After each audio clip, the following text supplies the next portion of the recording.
Welcome guys, இது உங்கள் துருகர்ணி vlogs. நம்ம இந்த சேனலில் என்ன பார்க்க போகிறோன்னா, ஈஸியான மெத்தடில் இறால் குழம்பு வைப்பது எப்படின்னு பார்க்கலாம் வாங்க. நான் 1/2 கிலோ இறாலை நல்லா நீட்டாக கழுவி வச்சுருக்கேன். இந்த இறாலை பின்னாடி திருப்பி பார்க்கும்போது அதில் ஒரு லேசாக ஒரு குடல் போகிற மாதிரி இருக்கும். லேசாக ஒரு கத்தியை வச்சு கீறிட்டு அந்த குடலை பார்த்து கரெக்டாக வெளியில் மட்டும் எடுத்துருங்க. அது எடுக்கலை அப்படின்னா குழம்பு கொஞ்சம் கசந்த மாதிரி இருக்கும். அதை எடுத்துக்கிட்டிங்கன்னா நல்லாயிருக்கும். நான் இறால் குழம்பு செய்கிறதுக்காக கொஞ்சம் சின்ன வெங்காயத்தை உரித்து வச்சுருக்கேன். 2 மீடியம் சைஸ் தக்காளி பழத்தை கட் பண்ணி வச்சுருக்கேன். அது போக 3 பச்சை மிளகாய், கொஞ்சம் பெருஞ்சீரகம், நமக்கு காரத்துக்கு ஏற்ற குழம்பு மிளகாய்த்தூள் 3 டீஸ்பூன் எடுத்து வச்சுருக்கேன். ஒரு கடாயை எடுத்துக்கலாம். கடாயில் 3 டீஸ்பூன் எண்ணெய் சேர்த்து பெருஞ்சீரகத்தை ஆட் பண்ணுங்கள். பெருஞ்சீரகம் பொரிஞ்ச உடனே நம்ம எடுத்து வச்சுருக்கிற சின்ன வெங்காயத்தை போட்டு நல்லா வதக்கணும்.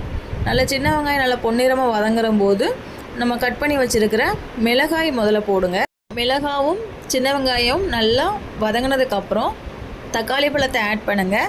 தக்காளி பழத்தை போட்டுட்டு 1 டீஸ்பூன் உப்பு சேர்த்துக்கோங்க. உப்பு சேர்த்து வதக்கும் போது நம்ம வெங்காயமும் தக்காளியும் சீக்கிரம் வதங்கிடும். இப்போ பாருங்கள், நல்லா பொன்னிறமாக வதங்கிடுச்சு. அதுக்கப்புறம் நம்ம எடுத்து கட் பண்ணி வச்சுருக்கிற முருங்கைக்காவை ஆட் பண்ணுங்கள். முருங்கைக்காவை ஆட் பண்ணிவிட்டு குழம்பு மிளகாய்த்தூள் ஆட் பண்ணுங்கள்.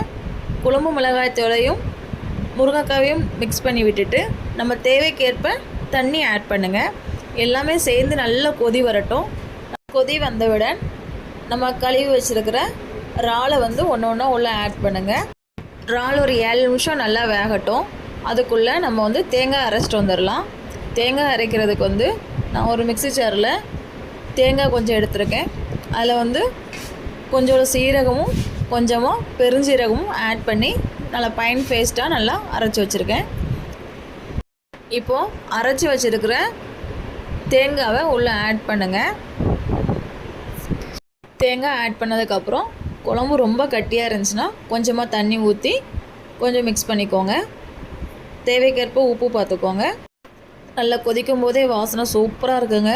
நீங்களும் ட்ரை பண்ணி பாருங்கள், ரொம்ப நல்லாயிருக்கும். 5 நிமிஷம் கொதி வந்தாலே போதுங்க. குழம்பு சூப்பராக தயாராகிடுச்சு. நீங்களும் இதே மாதிரி ட்ரை பண்ணி பாருங்கள்.